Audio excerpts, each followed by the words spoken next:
$20. That Aaron Baker candidate in FL tweeted defending you against Dan.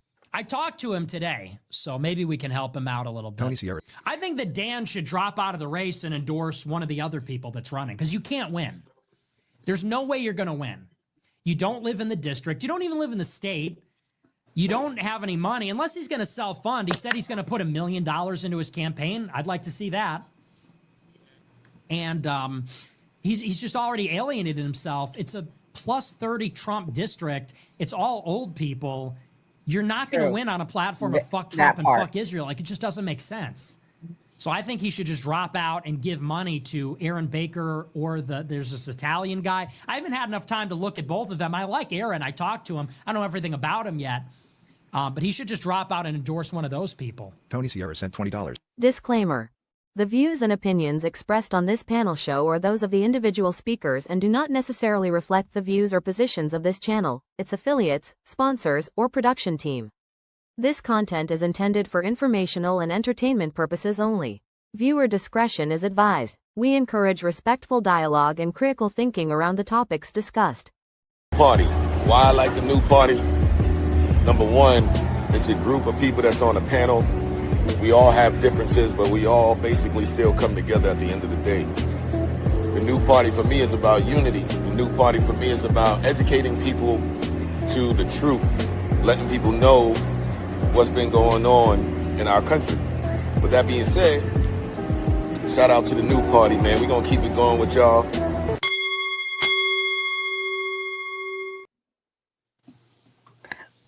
Welcome to the new party. I'm Nora Christine. It's Mia. And tonight on the new party, everyone, welcome to the show. If you're watching, please hit the like button.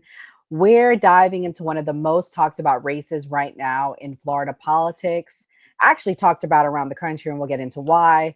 Florida's 6th Congressional District, Dan Bilzerian, aka the famous poker player, an Instagram celebrity. He's now jumped into the Republican primary against incumbent Randy Fine, who is an Israel First candidate.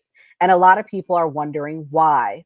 Is it ego, foreign influence, or something else entirely? Is it America First? Is it a genuine campaign? We're asking that question tonight. And tonight we have the perfect guest to break it all down.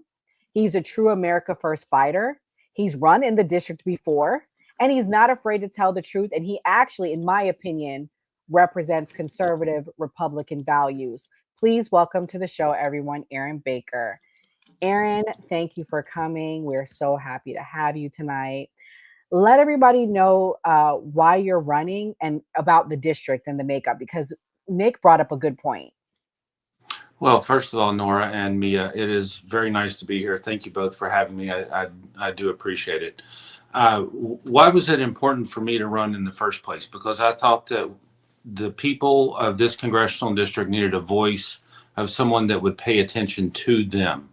And that's not what we have now. I mean, we have the most genocidal member of Congress to exist, certainly in my lifetime. And, you know, probably the most bombastic since, I mean, you would have to go back to, Soviet pre-Cold War era when McCarthy was having almost witch trials in the Senate, to have someone that's so bombastic. So I simply want to do better. I mean, the people here are, just good, hardworking people. The poverty rate is a little bit higher than the national average here. So we don't have a lot of money to play with. And we respect hard work, and, there are very simple things that we want here. We want somebody to do the things that Mike Waltz was doing, like working on beach erosion mitigation, working on the Life Saving Gear for Police Act, working on infrastructure. I mean, all across Florida, there's so many 2-lane roads that need to be 4-lane roads. And simple things like clean drinking water. And what we're getting right now is just craziness. It's okay, we're going to spend $1 billion, maybe $2 billion, depending on who you ask, on a war that none of us, certainly none of us voted for, and none of us ever thought that we would be in, because we were told the only way that that we even have a possibility to be in this war with Iran is because we have stupid people negotiating for us. And those were President Trump's words, in the 2000s, and even before that, going all the way back to 2013. So I simply just want to do better. And I believe, as a Christian, that we have to respect all people. And that doesn't stop with, that doesn't just, if you look at what's going on in the Middle East right now, if you have more than one brain cell, and if you have a heartbeat at all, I mean, you see what's going on in Lebanon is not right. Certainly what's going on in Gaza is not right. And I don't think it's something that I believe the American people should be funding. It's too much of a burden on the everyday consumer, for what we're going through. I don't see any end. The Iranians, you do have to laugh at them a little bit. I mean, they have some of the best Lego movies that I've seen since Lego movies came out. They're certainly winning the PR game. And, I understand we don't want them to have a nuclear weapon. And I think it's fair to say that most of us were like, okay, when we flew B-2 bombers over and, we dropped bombs on the nuclear facility, mission accomplished, and then we turned around and came back. We're like, okay, that's okay. But I mean, this prolonged nonsense, where we're trying to open a strait that was open 3 months ago, it's not what we voted for. I agree. I'm going to allow everyone to ask a question, but before we do, you bring up your concerns with the Middle East. Aaron, tonight we're going to be asking you some really hard questions because I want to break through the lies that have been said about you. Why is there a rumor saying that you are Israel first? Like, where did that come from? Because that's what I've been seeing on X a lot. People have been saying. Yeah. So, I mean, if you look at Dan's camp, it's very fair to say that there's some point in your life at which something happens and you're like, okay, what the hell is going on, for lack of better terms, excuse my language. And for me, that was about April, May of last year, when the Israeli government picked up Mohammed Ibrahim, who is a citizen of Florida, born in Florida, teenage kid, 15 at the time, and was holding him in detention without any trial at all. And at that point, then there's always something in your life that happens that makes you say, okay, well, let me investigate further. And then you start looking at all of the reporting coming out of Gaza, and you're like, this isn't trying to track down terrorists. The U.S. has tracked down terrorists before. You look at any place that we've ever been in conflict, and we've never gone in and simply just carpet bombed the entire country into oblivion with no regard for any civilian casualties at all. And that's where we are now. So I did change my mind on Israel, and it was about a year ago, April or May, sometime in there. I understand, Dan. Dan. I understand, Aaron. I'm pretty guilty because I was looking at a clip of him. I understand, Aaron. I'm pretty guilty of that too. Being a Christian, we are taught in the American church to support Israel. Also, I have a connection with Israel as being half Moroccan. I have family members that moved from Morocco to Israel. So I completely understand where you're coming from with that. And I also have family in the Moroccan government, and they are very supportive of Israel. So there's that too.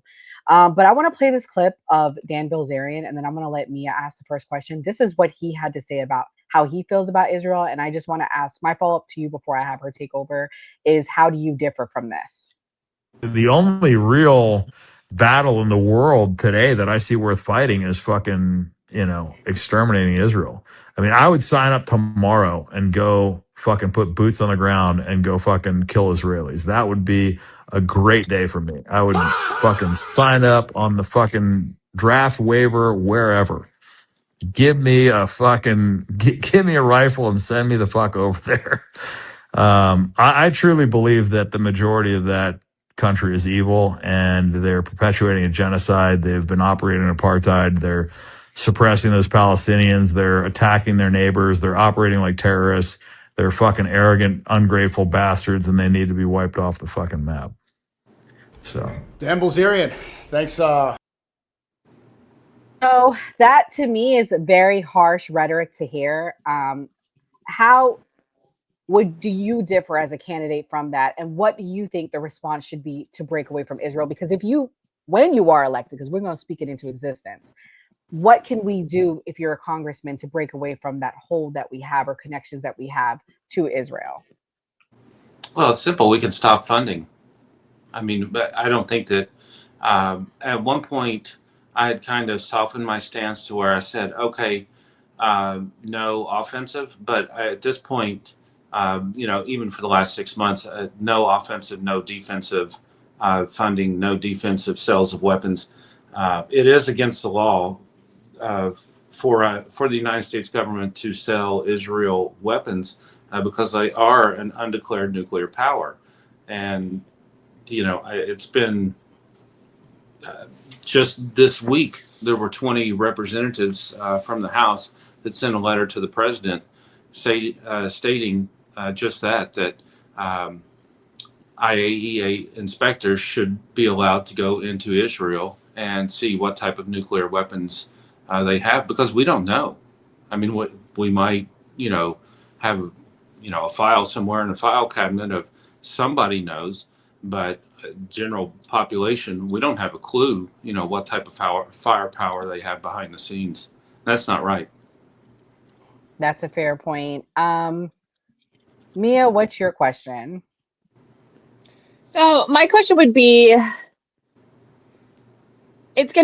so we are going to speak you getting elected into existence. So after your election, once you're elected, are you willing to go up against the elderly rhinos that we have right now that are controlling not only the Republican Party, but in general, just both houses of Congress? Because right now we have a group of elderly people that are in control. They're the ones that are doling out the committee seats. They're the ones that are doing this. So it's going to put you in a position where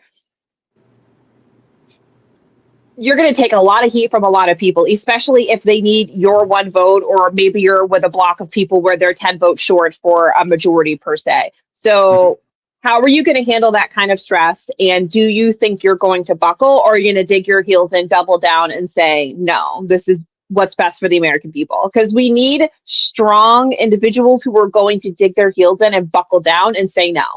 I don't care if the government has to shut down. Sometimes we all have to be comfortable with being uncomfortable in order to make the road better for all Americans and be on an America First narrative. And that you're 100% correct. And that might mean, that you're only there for 2 years. And if that's the case, that's the case. But first of all, I would never vote for anything that's unconstitutional. I will never vote for anything that goes against my morals, and I'll never vote for anything that I think goes against Floridians or the people of the 6th Congressional District. And to your exact point, yes, you have to dig your heels in. You see right now, we have basically one representative on the Republican side that has dug his heels in and said, no, I'm correct, and the other 434 of you are incorrect. And that's Thomas Massey. And God willing, he wins his primary next week, because that really is the model of saying, okay, I'll vote with the Republican Party 91% of the time, but if they're starting a war, if they're raising debt, or if they're doing something unconstitutional, count me out. I agree. No, I agree. Yeah. Sorry. My other question has to do going back to your district and who actually lives here.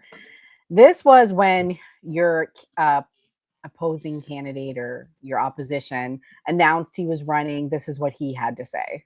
Your opponent, this fat Jew. So he's not from Israel, but you called a guy in Florida this fat Jew. How is that not anti-Semitic?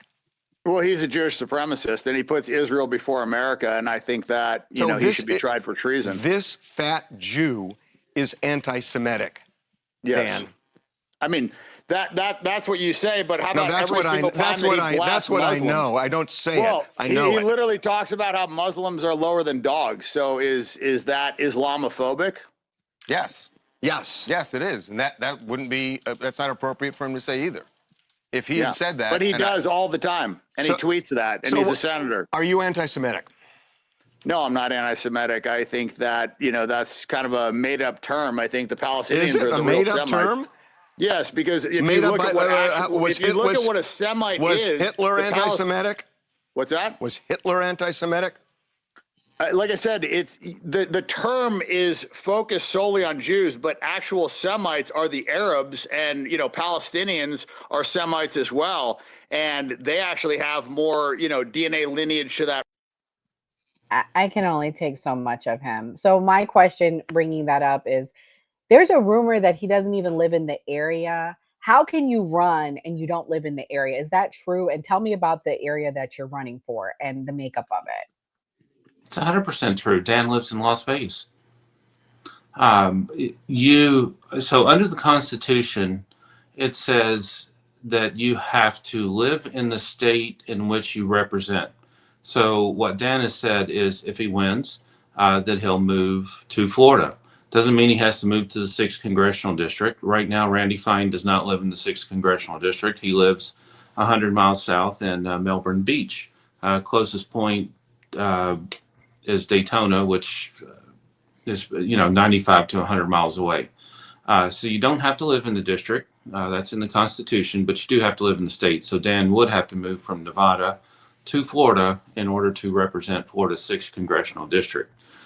As far as the makeup of the Congressional District, this Congressional District on the coastal side starts at Daytona Beach, goes up about 60 miles to St. Augustine Beaches, so just to the south of St. Augustine, and basically goes over to the middle of the state, all of Putnam County, so very rural area, about half of Marion County, which is known as the horse capital of the world, down to where I live in Lake County, and then over to Volusia County, where Daytona Beach is, and then right in the midst of everything is Flagler County. So, Flagler Beach, very historic area. They're celebrating their 100th birthday this year. So there's a lot of rich history here, especially being so close to St. Augustine, literally on the outskirts. But the demographic is much older. And this is a conversation that I had with Dan before he announced that he was going to run. I said, Dan, you have to understand the people here. The average voting age in the Republican primary, and this was a conversation that I had with Nick also yesterday. The average voting age in the Republican primary is 57 years old. I don't care if you have 30 million Instagram followers. That makes no difference to anyone unless, somebody sent me a message today and they're like, is there any circumstance in which you would drop out and endorse Dan? I said, well, first of all, Dan isn't even registered to vote in Florida. And secondly, Dan hasn't even filed the paperwork to run in Florida. He's filed the federal paperwork to form a committee and raise money, but he hasn't filed the paperwork to run in this congressional district. I've already collected the candidate petitions to be on the ballot, so I'll be on the ballot no matter what, and I don't have to pay this time. But I think it's a complete misunderstanding of the political system and this congressional district, and you're not going to reshape. You're not going to take an electorate that's 57 years old and switch that to 20 years old in the matter of 2 months. You have to be registered to vote by July the 20th in order to vote in the August 18th primary. And you have to be registered Republican. So unless, you know, him and his band of whoever are going to come down here and register 20,000 people a month in the next 30 days, and then 20,000 people again in the following 30 days. I mean, you're talking about trying to register, you know, 600 people a day for 60 days straight to get in anywhere close to the numbers that you would need in order to redraw the demographic of this congressional district. And it's, you know, it's simply not possible. Well, all he did, and this was my main thing, and Aaron, I messaged you this privately. He split the vote. And poly markets are saying Randy Fine now has a better chance to win, by the way, now that he's entered the race. Go ahead, Mia. What's your next question? I was going to say the same thing. So it appears to me that Dan Bilzerian is probably being paid by some sort of offshore account from Randy Fine's Israeli backers, because he did it very strategically and very beautifully. So you could have been a very good contender, or you are a very good contender, but now we have Dan Bilzerian, who obviously it's very hard to go up against somebody like Dan Bilzerian just because he has the kind of name recognition. Like, you see him, you know who he is. I mean, most people know who he is, especially if you're very tuned into social media, YouTube, all of it. And a lot of men follow him as well because of the kind of lifestyle that he lives or has previously lived. He's like this poker guy, allegedly, or whatever. But basically what he did is come in and split the vote. So it's almost like he's going so anti-Jew, so anti-Semitic, so hard on Randy Fine. It's almost like that's on purpose. Like he's being paid by the same people that he's talking crap on purposely to make it more difficult for you. So Randy Fine has a shoe-in because now Dan Bilzerian is splitting the votes and making it harder. I think Dan is taking away a certain percentage of votes. But again, if we go back to the electorate, you know, average 57.2 years old, how many men between the age of 18 and let's say 30 are registered to vote Republican? I looked at one precinct the other day, and you know, I can break it down because we've got all the voter files electronically on everything. And I looked at one precinct, and if I pulled up men between the ages of white men between the ages of 18 and 30 in that entire precinct, and keep in mind my precinct that I live in has about 800 people registered to vote in it, there were 3, and none of the 3 had ever voted in a primary before. They had all voted in the last general election, but none of them had ever voted in a primary. So, you know, you're not only searching for the, you know, blue unicorn that is supposed to come save you, but you're searching for the blue unicorn with wings that doesn't exist. So, you know, I mean, good luck. But, you know, I think Dan is maybe a 3 to 5% candidate. I don't know how you get over that with the rhetoric that you have, or that, you know, that Dan has, because it's just not practical. You know, you're always going to get some people that are going to be like, I'm going to go vote for Dan. But you know, what you and I experience every day on online is not the reality of, you know, what's on the ground. If the reality of what's on the ground is the same as, you know, what's online, I would be sitting in Congress right now, and Randy Fine would be at home in Melbourne Beach because I would have won the last election. So I understand the difference between, you know, online and reality. And I think that that's something that Dan just doesn't want to take the time to even consider. Well, my concern, Aaron, is there seems to be a coordinated attack, to Mia's point. Like, this is coordinated. First, it was him jumping in. Now this attack on you. Also, this simultaneous attack on Nick Fuentes. I know you spoke with him. So I'm going to pivot to my next question. What happened with As a Pack? Why are they now backing in? What have they told you? And what is your future support you'll be having? Do you have any other organizations backing you? So that's a very interesting question because originally As a Pack had reached out, and this was in the summer of last year, I think July, August, sometime of last year, and the first candidate they endorsed was Jose Vega. The second candidate that they endorsed was me, and the third candidate that they endorsed was Mike Wilnow, who was running in the 11th Congressional District, which is right next to 6th here in Florida. So we had, very good relationship. However, and both Mike and I had traveled from Florida to an event that Dr. Rechtenwald, who was the founder of As a Pack, was at with Shabbos Kestenbaum in Atlantic City at Word War Debate. And this was back in, I think, January. So, these are people that we've met in person, people that we've talked to, people that we've sat down and had a meal with, both Mike and I. However, I think the problem is people think that, okay, if somebody has 30 million Instagram followers, that's going to help me raise more money. And that's going to help me do different things. If you look at the finances, and I'll let the independent journalist take a look at the finances of the PAC, but you can see where the money goes. And I don't think,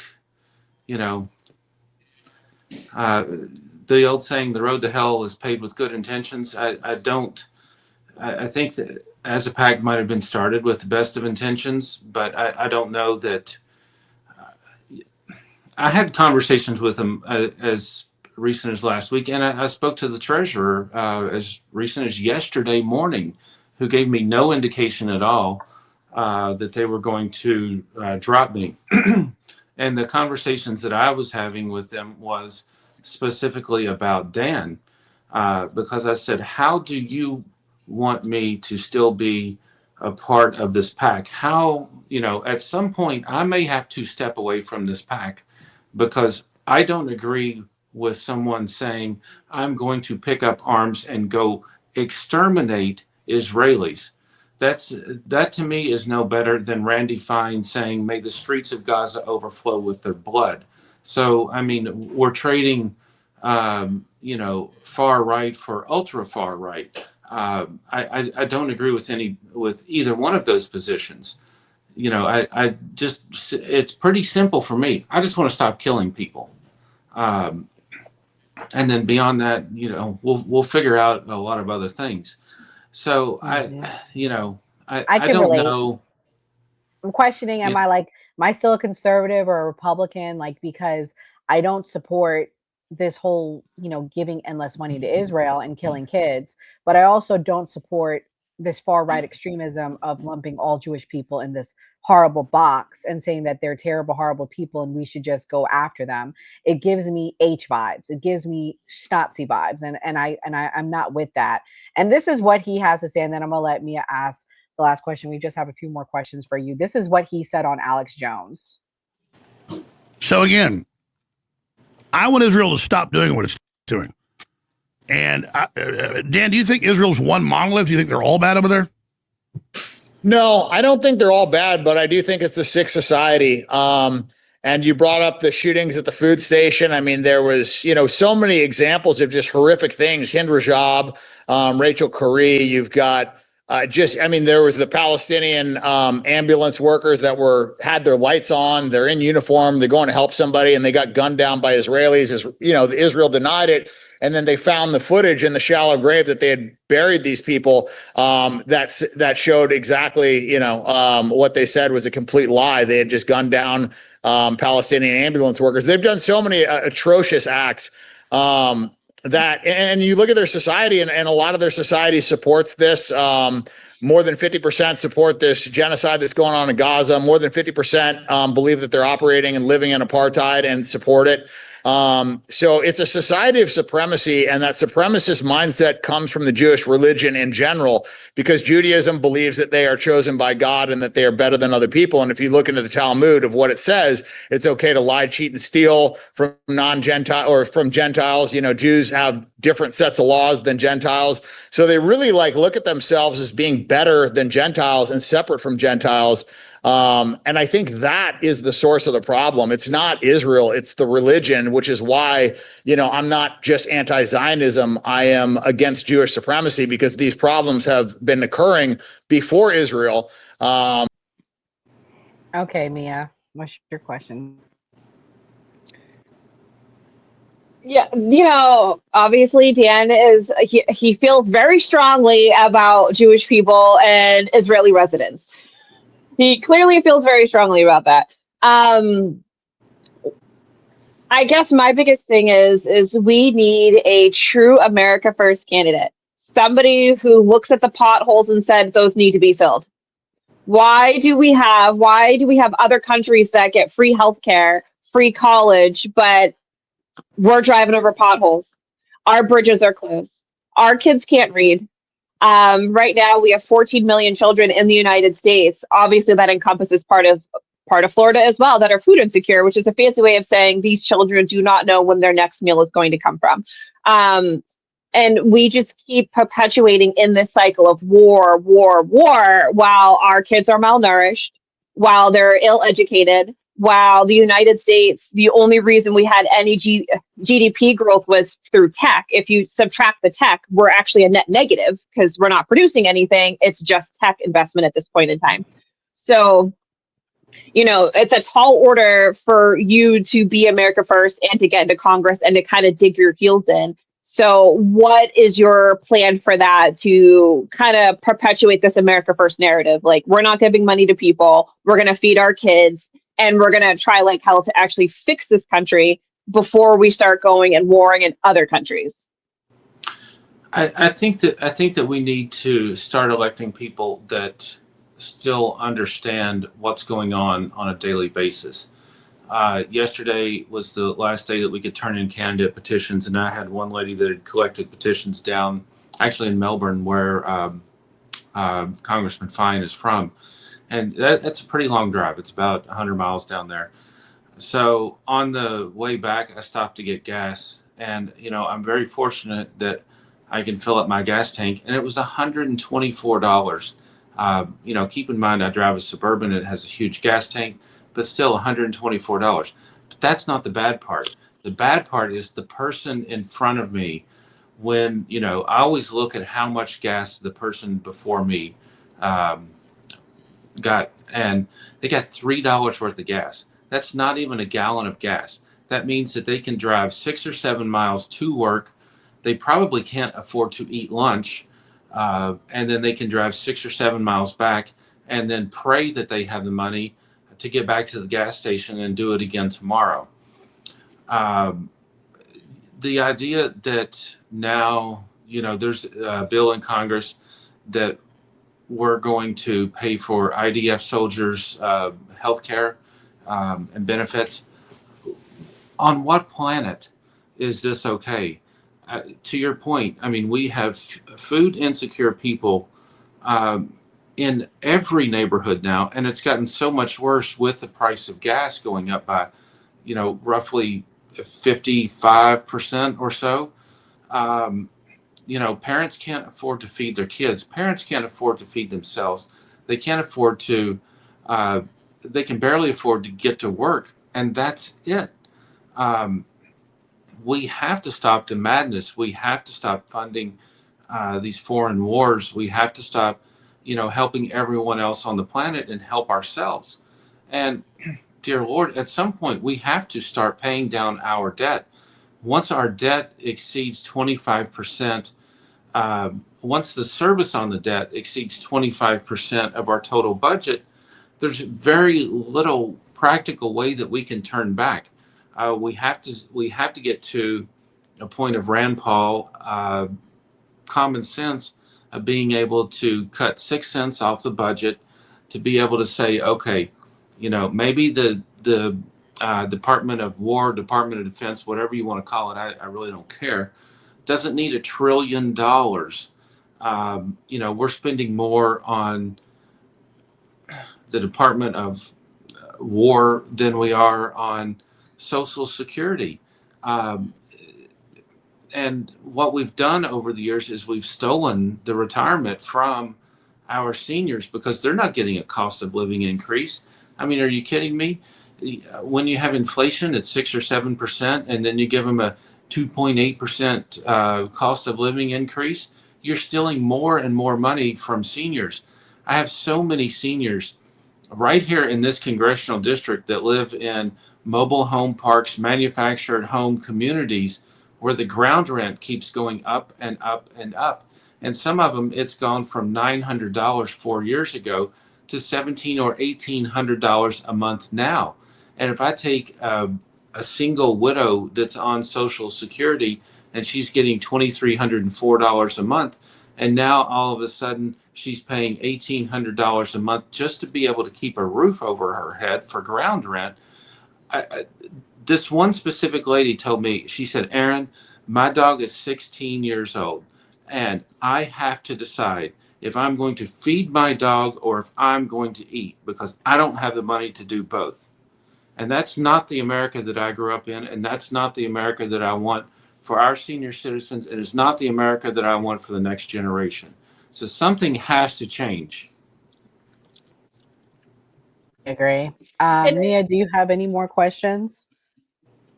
I definitely want to comment and say how refreshing it is for somebody to come on this panel and be honest, because Americans are screaming about how we can't afford to eat, how we can't afford our water bills, how we can't afford our electricity. And now we have the invasion of data centers that are invading our rural areas and sucking up all of the water, causing cancer, causing respiratory issues and respiratory distress, noise, and just destroying the environment in general. And my biggest thing is, how do you feel about the environment? Are you data center friendly? Are you anti-data center? If you were to get into Congress, would you advocate for no data centers, or would you advocate for data centers? Because data centers is like a little pet project of mine. I'm very anti-data center. I live in a very mountainous region where we have 4,000 foot mountains. I'm an avid hiker, so I spend a lot of time outside and just protecting the environment, keeping the air fresh, keeping the water clean, and just keeping the landscape as it should be is very important to me. So how do you feel about environmental? So I was born here in Florida. I was born in Polk County. We have a very famous sheriff in Polk County. Grew up in Western Kentucky, but my grandparents and great-grandparents both lived in Polk County when I was a little kid. So I spent my time on the chain of lakes in Winter Haven and spent my time going to the Daytona 500 in Daytona Beach and going to Daytona Beach. That was the beach that I grew up on. It's the first beach that I ever remember being a little kid. And I remember my mother used to sunburn because my mother has a lot more Irish blood. Fortunately, I have a little more Puerto Rican blood in me because my grandmother's Puerto Rican. But I just remember my mother would turn just beet red, and we absolutely have to protect our environment here. This is what we live for in Florida. If you are a true Florida person, you love nothing more than the outdoors, and we have some of the most pristine springs. The entire Ocala National Forest is in this congressional district. Okay, so it's a huge congressional district. We have all of these natural springs where it's the most pure water possible. I will do everything in my power to make sure that there is not a data center within 100 miles of the state of Florida. You have plenty of space out in the middle of Arizona or Nevada, in the middle of a desert. Go put it out there. You might hurt a cactus, okay? They can build their own power plants out there. One thing that most people don't understand in Florida, we're running out of water. We have a shortage of electricity. Let's do something that actually makes sense. Put me on the Transportation and Infrastructure Committee. I know it's not the most glamorous committee, but we have to figure out some real problems. Let's build some actual power plants so that in Florida, our power costs or our cost of electricity are not going up by 40% over the next 4 years.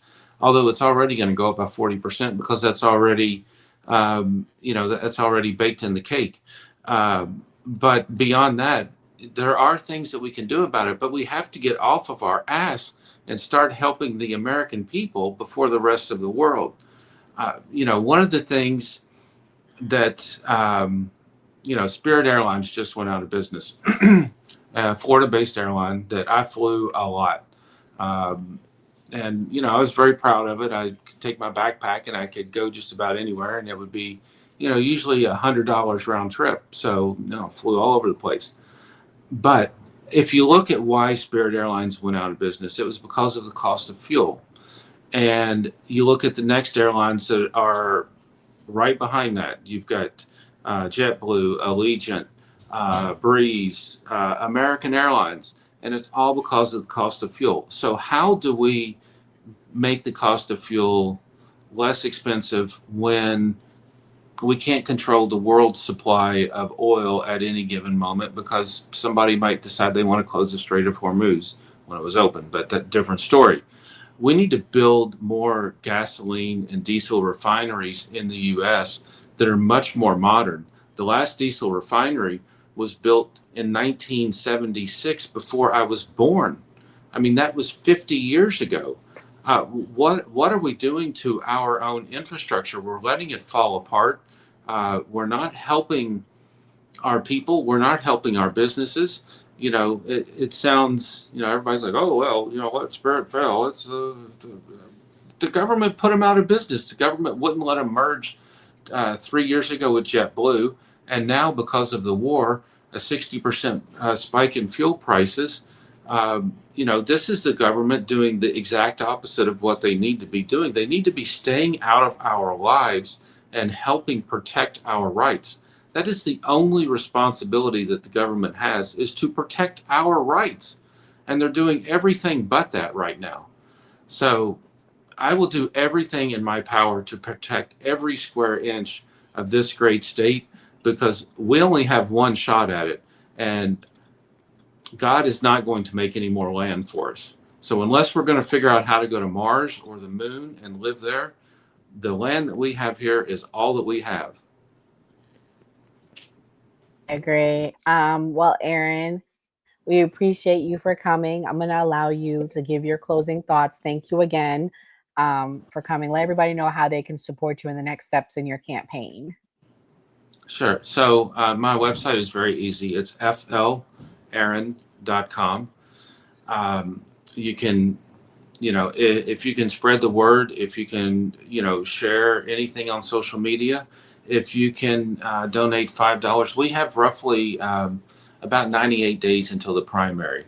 So if someone has the ability, and I know money is tight, if somebody has the ability to donate $5 a month, let me use the example of $6. So a yard sign costs $3. So $6 a month buys 2 yard signs times the next 3 months, that buys 6 yard signs. Everything helps. Everything adds up. If you can only donate $3, okay, that buys a yard sign. I had somebody tell me today in Palm Coast, oh, I see that your yard signs are starting to go out. Yes, we delivered, I think it was 38, 39, 37, somewhere in that range over the last weekend. So, it's everything. We're going to start door knocking. We have the volunteers set up. If you would like to volunteer with our campaign, reach out. Just let's get back to a point of common sense. Let's get back to a point where it's the United States that I grew up in, where you love your neighbor and you want to help your neighbor. You want to help your community. let's stop killing people. Let's stop taking care of the rest of the world, and let's help each other. My closing statement would be, Dan Bilzerian needs to get on a plane back to Las Vegas, take whatever money he's raised, go back to whatever phone party he came from, and get the hell out of my state. Yes, yes, yes. Last question. We have secret undercover fans here of Nick Fuentes. I'm not going to name who. Some of them are Democrats on our team. They're not here tonight. But is there an interview in the works? Is there anything planned? Like, he can help you raise that money, honey. I don't know if you've been watching Nick's show, but he easily raises $100,000 a night on his super chats. Is there some collaboration in the works? We spoke in person, or not in person, but we spoke on the phone yesterday. Unfortunately, my time was limited because I was literally sitting in a Republican meeting in St. Augustine, and he called me, and I'm like, well, obviously I need to talk. So I said, okay, I've got 10 minutes. And so we spoke for, I think, about 12 minutes or so, maybe 15. I'm not exactly sure. And we are going to have more conversations in the future. I think that the current attempted coup of the America First Party has been tamped down, and Dan Bilzerian is not the leader of the America First Party. We need to use a little bit of common sense here and know, what side of history we want to be on. And you may not agree. And I told Nick this yesterday. I said, we're not going to agree on everything, but I can guarantee you we're probably going to agree on 90% of what we talk about. And he said, if we agree on 50% of what we talk about, that's 50% more than what I agree with Randy Fine. And I have no interest in starting a fight. I originally had no interest in starting a fight with Dan. I was just going to let him do his thing. But I have no interest in hearing anyone that tells me that they want to take up arms and go exterminate any race of people. I have no problem with Jewish people. I have no problem with Muslim people. I have no problem with Christians. I have no problem with Hindus. What I have a problem with at this exact moment in time is the genocidal government of Israel. I don't believe that we can support or should support the genocidal government of Israel when they can't even tell us where their boundaries are. They can't tell us where the boundary is with Lebanon. They can't tell us where the boundary is with Gaza. I don't support the Greater Israel Project. I think that they need to be put in check, but that does by no means mean that it is appropriate to say that we are going to exterminate an entire civilization. There's no place in politics for any language like that, whether it's from Dan Bilzerian or if it's from Randy Fine. Both of them need to get the hell out of my state. One can go back to Las Vegas, where he's from, and one can go back to Arizona, where Randy Fine's from. Agree. We got to take back our country. We got to take back our state. Aaron, thank you so much. We appreciate you. We're going to bring you back on. When is the primaries? August, right? August the 18th. Oh, Aaron, if you have James Fishback's number, please tell him to stop dodging us. We had a date with him. Tell him how nice we are. If you could just put that plug in, because we really want to have a conversation with Mr. Fishback. But again, Aaron, thank you so much. We're going to let you go, and then we're going to do our closing thoughts. So thank you for coming. I'll see him Friday in St. Augustine. So I will.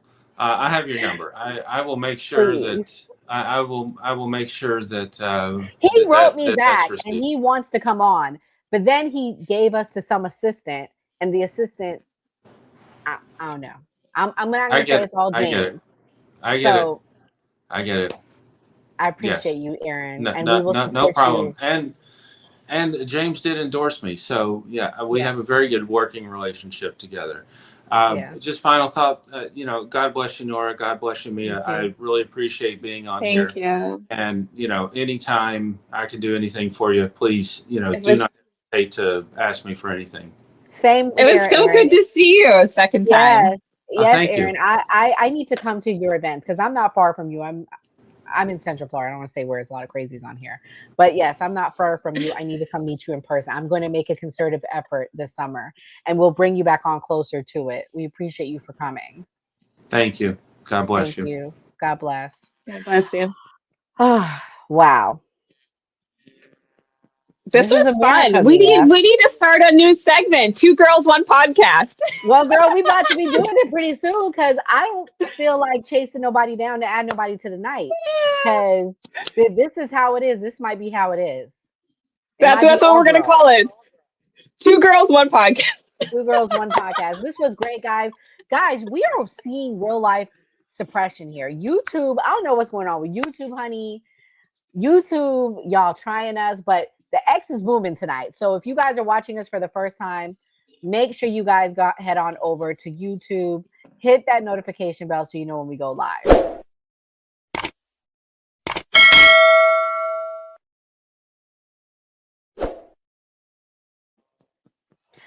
Okay, Mia, we're both tired mommies. I know you want to get to your bed. What's your closing thoughts? This was a phenomenal episode. As always, thank you, Erin, for coming on. This is the second time we got to interview you, and just like the first time, it was great. Erin truly is, like, I don't even want to call him America First because I feel like sometimes when you say America First, it's a lot of people think negatively. I think he is just a common sense man. Real salt of the earth, common sense man. Everything he said was just common sense. You'd think everybody would operate that way, but surprisingly, common sense is not so common. I'm really going to pray for Aaron. I know he's going to win. We need to get Randy Fine out, and we need to take back our country. We need to take it back from the corporations that think it's okay to poison the air, poison the water, poison the food. And we also need to take our country back from the international influencers who think that they own us. Just because you own our politicians doesn't mean you own us. And they need to be very afraid because there's 360 million of us, and eventually we're going to be done. Thank you, Mia. Guys, listen, as a Floridian, my heart, my soul, my blood is here. This was the first state my family came to. My family has had roots here since the 1960s, going into the 70s. And I'll say this, enough is enough. We're done with the circus. We're done with the celebrity stunts, the ego-driven candidates, and extremist sideshows. I'm sick of the extremism in this country. Just like we denounce radical leftists, I'm going to denounce radical right-wing extremists. And I'm sorry, Dan falls into that. This district doesn't need more drama, guys. If you are a Floridian, you love your state, why would you vote for somebody that doesn't even live here? Why would you vote for somebody that's not even from here? Aaron's family goes back generations. It's time to reject extremism and return to common sense conservatism. And Aaron is that candidate, guys. Secure borders, lower taxes, fixing the economy, lower gas prices, strong families, and putting Florida first and putting this country first. Because when you're voting for a congressman, you're voting for someone to represent the state across the country and making votes that affect the entire country. So this, although this is a small district, it affects the entire country.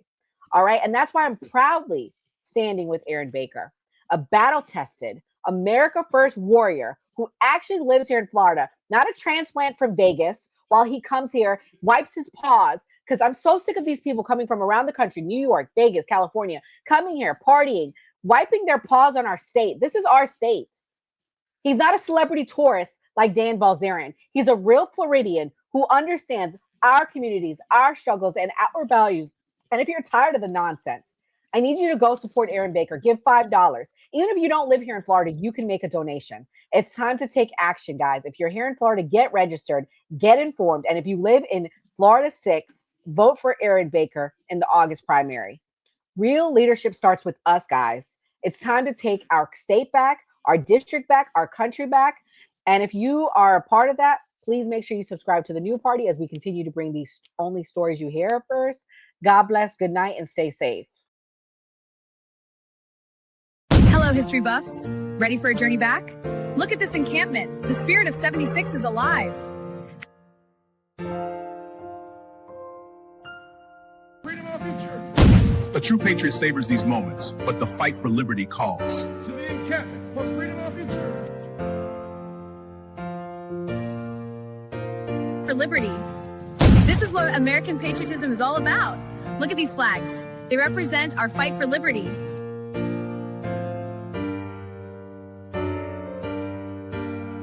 The hour our liberty is at hand. For freedom is robbed by. Secure our liberty. My fellow patriots, the hour of decision is upon us. Let us march forth with courage to secure our liberty. Welcome to my colonial home. Today, Del Payne's work captures the spirit of we fight for independence.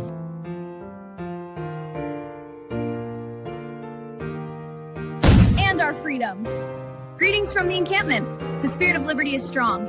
We will fight for our rights and our freedom.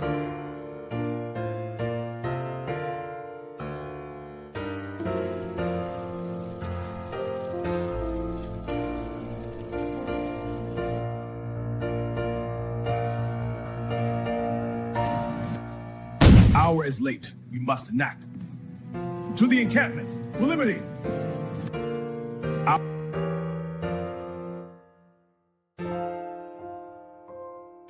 Through every change and challenge. We stand at the dawn of liberty, unshaken by the trials ahead.